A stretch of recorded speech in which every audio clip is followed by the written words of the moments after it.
Bom dia, irmãos. Vamos abrir em Mateus, capítulo 27, versículo 38.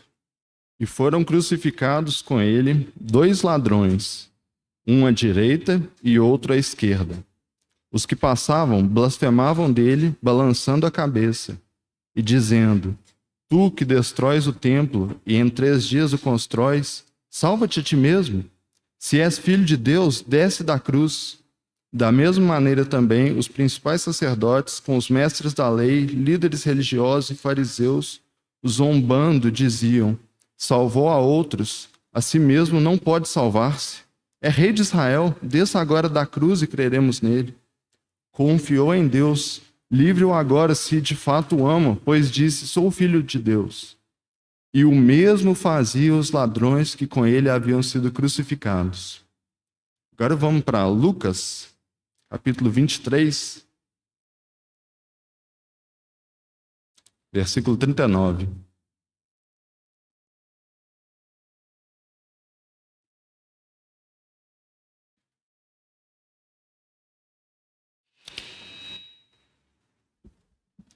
Lucas 23, 39 diz assim: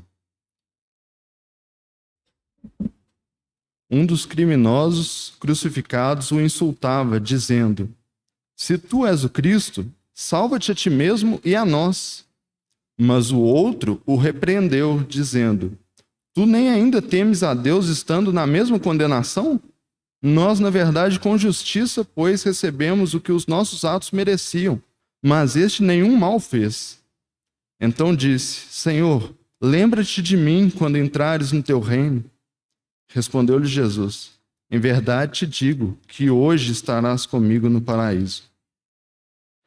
Essa história é daquelas que eu ouvi bem na infância, né, antes ainda de converter. E às vezes essas histórias acabam passando batido para mim, eu não paro para refletir muito sobre ela.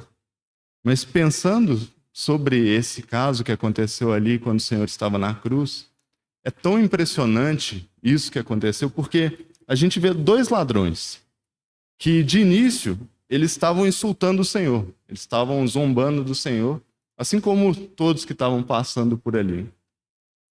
Só que a gente vê, né, Mateus não registra isso, e Lucas não registra, né, um insulto inicial, mas aconteceu alguma coisa ali no intervalo de tempo em que os olhos de um dos ladrões foi aberto.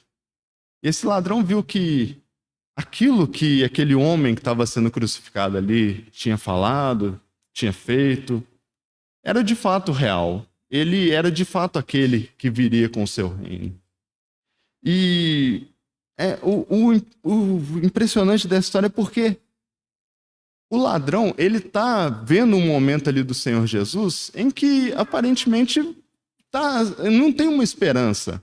Porque a gente vê os discípulos, né, se a gente olhar para o que tinha acontecido antes, né, na vida dos discípulos, eles tinham participado ali do ministério do Senhor Jesus. Eles tinham passado ali 3 anos andando com o Senhor, eles tinham visto milagres, eles tinham ouvido, né, as explicações das parábolas, eles estavam sabendo todo o contexto ali. Até em determinado momento o Senhor dá poder para eles expulsarem demônios, para eles realizarem curas. E esse ladrão, ele, nesses 3 anos, ele devia estar cometendo seus crimes, né? Ele estava fazendo ali as coisas que o levaram até aquele momento em que ele reconhece que ele deveria, sim, estar sendo condenado ali. Só que aconteceu alguma coisa e os olhos desse ladrão foram abertos, né? Até estava olhando, tentando ver qual que é a cronologia das falas do Senhor Jesus ali na cruz. Alguns irmãos falam que a primeira fala é a que é registrada aqui em Lucas, antes dessa que a gente leu, né? Que é o Senhor falando: Pai, perdoa-lhes, pois eles não sabem o que estão fazendo. Então talvez o ladrão, ele estava insultando ali o Senhor, né? Eu estou imaginando, mas ele ouve o Senhor falando aquilo, e ele começa a lembrar de tudo que ele tinha ouvido daquele homem, tudo que ele tinha visto. Talvez um dia ele fugindo, né, dos soldados, ele viu o Senhor multiplicando os pães. Talvez ele armando uma emboscada ali, ele viu o Senhor curando um cego. E ouvindo o Senhor, naquele momento, sendo crucificado, né, pedindo para perdoar os homens que o estavam crucificando, ele viu que aquele homem era justo. Ele viu que o que aquele homem fazia era verídico. Enquanto, né, os discípulos acabaram abandonando o Senhor, né, naquele momento em que, entre aspas, o Senhor mais precisava, esse ladrão ele não tinha essa possibilidade, né?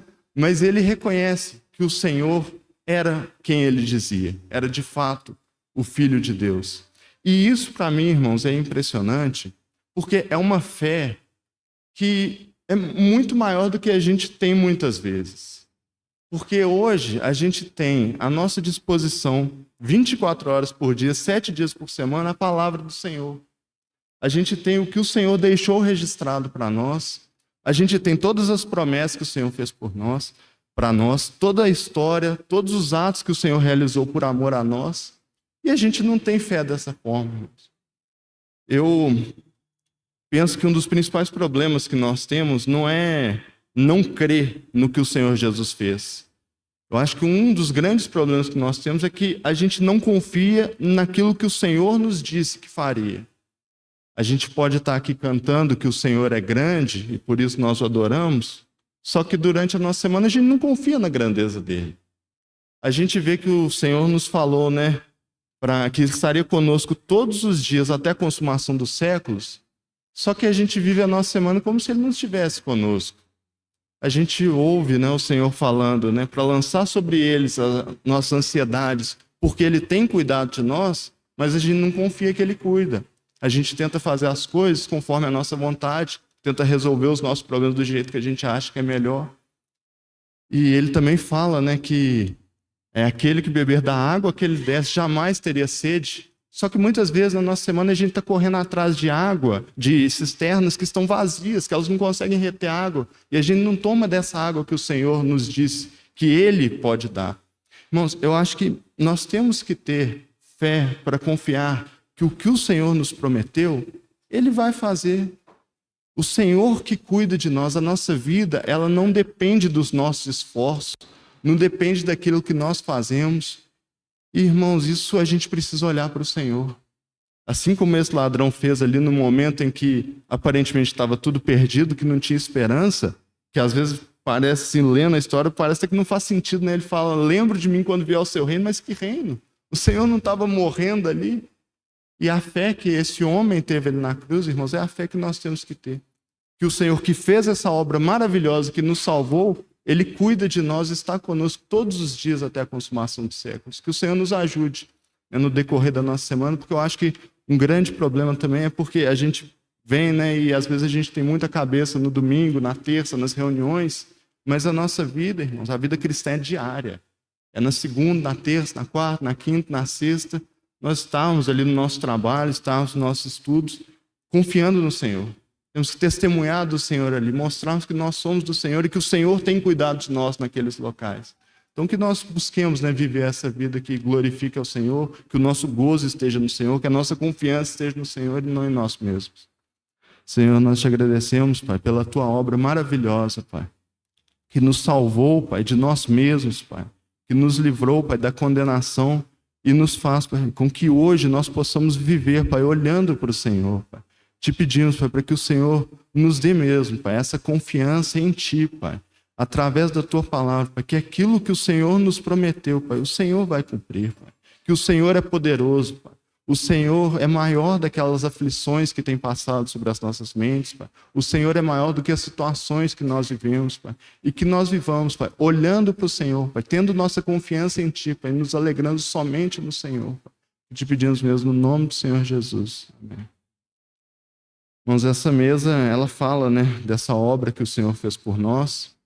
Ela fala que o Senhor morreu na cruz, que Ele entregou o seu corpo, entregou o seu sangue, mas hoje Ele não está mais ali na cruz que aquele homem ouviu, né? O Senhor hoje está à direita do Pai, como a gente cantou mais cedo, né? Nós temos um advogado junto ao Pai, né? Que participemos desse momento, né, com os nossos olhos no Senhor, né? Esse momento não é um momento nosso, é um momento que o Senhor convida cada um de nós a participarmos, né? Cada um daqueles que já creu no Senhor, já entregou sua vida a Ele, é convidado a participar desse momento.